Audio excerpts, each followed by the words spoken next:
سلم وأصلي عليك يا رسول الله أما بعد فأعوذ بالله من الشيطان الرجيم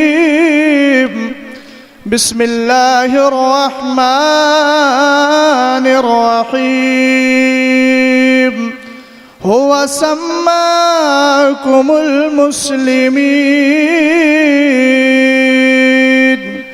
آمنت بالله صدق الله العظيم بارگاہ رسالت معام میں درود و سلام کا ہدیہ پیش کریں. پڑھیں بآواز بلند اللہ رب محمد صلی اللہ علیہ وسلم نحن عباد محمد صلی اللہ علیہ وسلم صلاۃ و سلام علیک یا رسول اللہ صلی اللہ تعالی علیہ وسلم. حضرات، ہم سب جانتے ہیں کہ اہل سنت والجماعت کے ہر جلسے میں الحمدللہ مسلک اعلیٰ حضرت کا نعرہ لگتا ہے، اور آج حضور تاج الشریعہ مدد اللہ النورانی کی مقبولیت کا عالم یہ ہے کہ جہاں مسلک اعلیٰ حضرت کا نعرہ لگتا ہے وہاں قریہ قریہ تاج الشریعہ کا بھی نعرہ لگا کرتا ہے. آج مسلک اعلیٰ حضرت سے بہت سے لوگوں کو چڑ ہے کہ اپنی مجلسوں میں مسلک اعلیٰ حضرت کا نعرہ کیوں لگاتے ہو، یہ نئی اصطلاح کیوں نکال لی. آئیے ہم پرانی تاریخ اٹھاتے ہیں. اسلام کا ابتدائی دور ہے جس کے بارے میں قرآن نے فرمایا ہوا سماکم المسلمین، اللہ نے تمہیں مسلم کا نام دیا ہے. رسول پاک صلی اللہ علیہ وسلم جب اس کائنات میں اسلام لے کر کے آئے تو نہ اس وقت سنی کا لفظ استعمال ہوتا تھا، نہ کسی مسلک کا لفظ استعمال ہوتا تھا، بلکہ ایک مذہب اسلام تھا، اور اس کے ماننے والوں کو مسلمان کہا جاتا تھا. جو نمازیں پڑھتا تھا وہ مسلمان تھا، جو نبی کریم کو مانتا تھا مسلمان تھا، نبی کے لیے اپنے دل کو جھکاتا تھا مسلمان تھا. یہی اصطلاح ایک زمانے تک چلتی رہی. صدیق اکبر رضی اللہ تعالیٰ عنہ کو مسلمان کہا جاتا رہا، عمر فاروق اعظم کو مسلم کہا جاتا رہا، علی مرتضیٰ کو مسلمان کہا جاتا رہا، عثمان غنی کو مسلمان کہا جاتا رہا. لیکن ایک دور وہ آیا جس دور میں خارجی فرقہ پیدا ہوا، اس نے حضرت علی رضی اللہ تعالیٰ عنہ کی مخالفت کی، ادھر حضرت امیر معاویہ کو برا بھلا کہا. اب ایسی صورت میں عبداللہ ابن عباس سے پوچھا گیا بتائیے سچا مسلمان کون ہے، کس کو مسلمان کہا جائے؟ تو آپ نے فرمایا اس دور میں سچے مسلمان کی پہچان یہ ہے تفضیل الشیخین حب الخطنین. سچا مسلمان وہ ہوگا جو صدیق اکبر کو بڑا مانتا ہو، عمر فاروق اعظم کو بڑا مانتا ہو، اور نبی کے دونوں داماد حضرت علی سے محبت کرتا ہو، ساتھ ہی حضرت عثمان غنی رضی اللہ تعالیٰ عنہ سے محبت کرتا ہو. اب ایسی صورت میں اب بھی لفظ اسلام کا استعمال ہوتا تھا، اور اس مذہب کو ماننے والے، اس مذہب کو فالو کرنے والے لوگوں کو مسلم کہا جاتا تھا. لیکن ایک دور وہ آیا کہ جب واصل ابن عطا نامی ایک شخص معتزلی، اس نے حضرت ابو الحسن عشری رحمت اللہ تعالی علیہ سے اختلاف کیا. گناہ کبیرہ، بڑے گناہ کرنے والے کو نہ مسلمان مانا نہ کافر مانا، بلکہ بیچ والا درجہ نکال لیا. ایسی صورت میں حضرت ابو الحسن عشری رحمت اللہ تعالی علیہ نے اپنے ایک مسلک کی اصطلاح قائم کی. آپ نے فرمایا جو میرا ماننے والا ہے، جو سنی سوی عقیدہ ہے، آج سے اس کو مسلک اہل سنت کا ماننے والا کہا جائے گا. اب ایک بات میری بات کو اچھی طرح ذہن نشی کر لیں.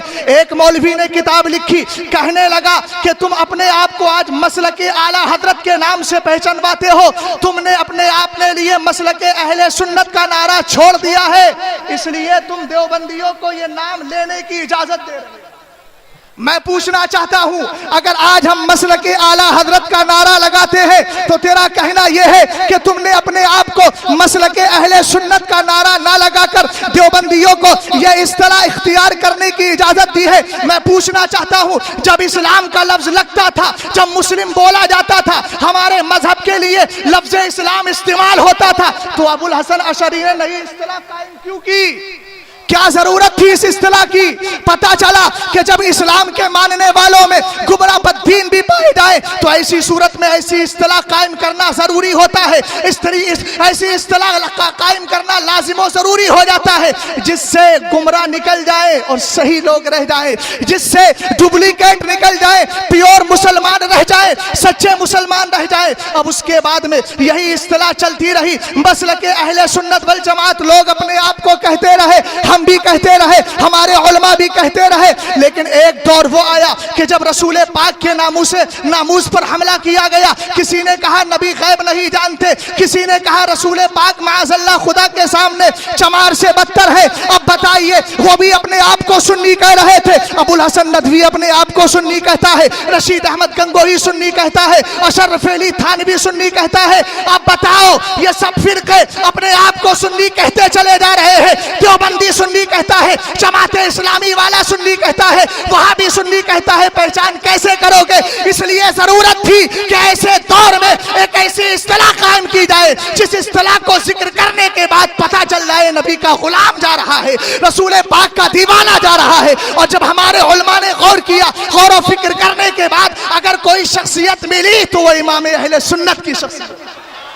سبحان اللہ، سبحان۔ یہ حیدرآباد کی سرزمین پر بیٹھ کر طاہر الپادری جو کہتا ہے آج تک کسی مسلک کی نسبت کسی شخصیت کی طرف نہیں کی گئی، علامہ جلال الدین سیوطی کی طرف نہیں کی گئی، بولتا ہے ابن حجر کی طرف نہیں کی گئی۔ میں کہتا ہوں اگر مسلک کی نسبت کسی شخصیت کی طرف نہیں کی گئی تو باب عقائد میں آج اشاعرہ کیوں بولے جاتے ہیں، ماتریدی کیوں بولے جاتے ہیں، آج حنفی کیوں بولے جاتے ہیں، آج شافعی کیوں بولے جاتے ہیں؟ کبھی ایسا ہوتا ہے باب فقہ میں جاتے ہیں تو ہم اپنے آپ کو حنفی کہتے ہیں، دوسرے شافعی کہتے ہیں، تیسرے حنبلی کہتے ہیں، کوئی مالکی کہتا ہے، اور جب عقائد کا مسئلہ آتا ہے تو کوئی اپنے آپ کو اشعری کہتا ہے، کوئی اپنے آپ کو ماتریدی کہتا ہے۔ پتہ یہ چلا کہ جب حق کو پہچانوانا ہو اور باطل کو چھٹوانا ہو تو ایسی صورت میں شخصیت کی طرف نسبت کر دی جاتی ہے۔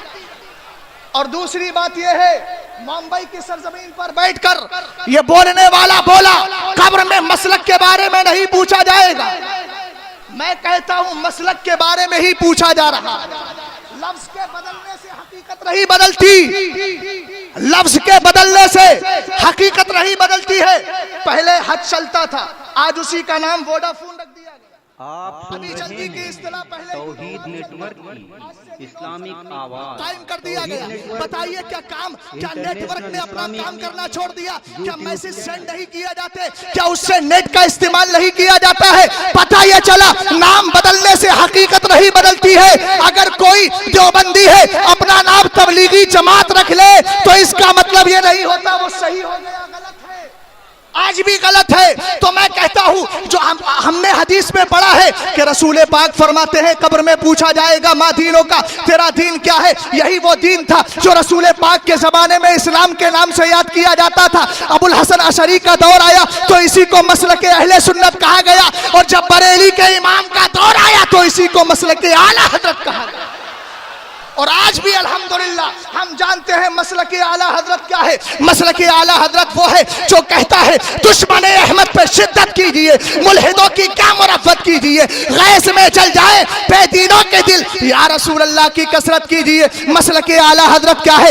اور کوئی غیب کیا تم سے نہا ہو بھلا، جب نہ خدا ہی چھپا تم پہ کروڑوں درود، جب نبی کو بے اختیار کہا جاتا رہا۔ بریلی کے امام نے اختیار مصطفیٰ کے نام سے رسالہ بھی تحریر کر دیا اور لکھ دیا، سرور کہوں کے مالکو، مولا کہوں تجھے، باغ خلیل کا گل زیبا کہوں تجھے، اور خلق کے حاکم ہو تم، رزق کے قاسم ہو تم، جو ملا تم سے ملا تم پہ کروڑوں درود۔ یہ ہے مسلک اعلیٰ حضرت، اور جس کا یہ عقیدہ ہوگا انشاءاللہ الرحمن کل قبر میں کامیاب ہوگا۔ اس لیے یاد رکھو میرے بھائیوں، آج جو خانقاہیں مسلک اعلیٰ حضرت کی اصطلاح پر اعتراض کرتی ہے،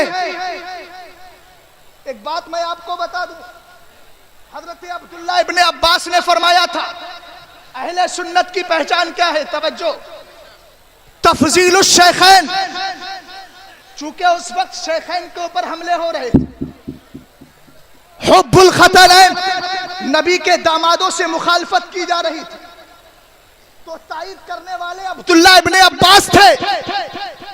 حضرت علی نے نہیں کہا سنیوں کی یہ پہچان ہے. عثمان نہیں کہہ رہے ہیں مجھ سے محبت کرنا سنیوں کی پہچان ہے. حضرت علی نہیں کہہ رہے ہیں, حضرت صدیق نہیں کہہ رہے ہیں کہ مجھے بڑا مانو. عمر فاروق اعظم نہیں کہہ رہے ہیں مجھے بڑا مانو, بلکہ عبداللہ ابن عباس بتا رہے ہیں پتہ یہ چلا کہ اگر ہمارے کسی ولی پر انگلیاں اٹھتی ہو تو دوسری خانقاہوں کی ذمہ داری ہے کہ اس پر اٹھنے والی انگلیوں کو کاٹ دے. آج جتنی خانقاہیں ہیں جب مسلک اعلیٰ حضرت کا نعرہ لگے تو بدعقیدہ لوگوں کی طرح یہ پانچویں مسلک کا اعتراض نہ کرے, بلکہ یہ کہے کہ مسلک اعلیٰ حضرت حقیقت میں مسلک اہل سنت ہے. سبحان اللہ. مسلک اعلیٰ حضرت, مسلک اعلیٰ حضرت, عشق محبت, عشق محبت.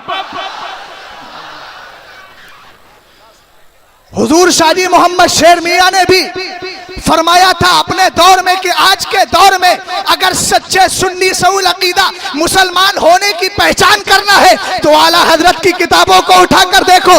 فرمایا تھا جو امام احمد رضا خان کا مسلک ہے وہی میرے شیخ کا مسلک ہے, وہی میرا مسلک ہے. اشرفی میاں رحمت اللہ تعالی علیہ نے بھی یہی مسلک کا نعرہ لگایا تھا. ہمارے سچے بزرگ وہ ہوتے ہیں جب ایک بزرگ پر انگلی اٹھتی ہے سارے بزرگ اس کی صفائی پیش کیا کرتے ہیں اور اس کی عزت پر اٹھنے والی انگلیوں کو کاٹ دیا کرتے ہیں.